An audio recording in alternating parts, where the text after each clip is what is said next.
బంగారం ధరలు పెళ్లిళ్ల సీజన్ ముందు వినియోగదారులకు పెద్ద ఊరటనిచ్చాయి.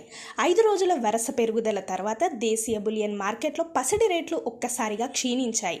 అంతర్జాతీయ మార్కెట్లో స్పాట్ గోల్డ్ ఔన్స్ ధర $109 పడిపోవడంతో ప్రభావం దేశీయ మార్కెట్ పైన కనిపించింది.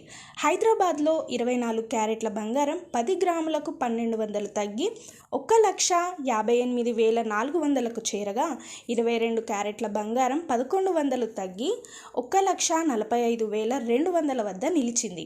పెళ్లిలకు సిద్ధమవుతున్న కుటుంబాలకు ఇది మంచి అవకాశమని వ్యాపార వర్గాలు చెబుతున్నాయి.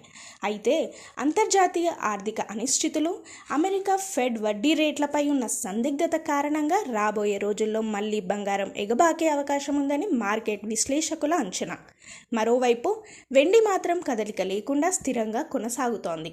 హైదరాబాద్ మార్కెట్లో కిలో వెండి ధర 3 లక్షల వద్దే ఉంది.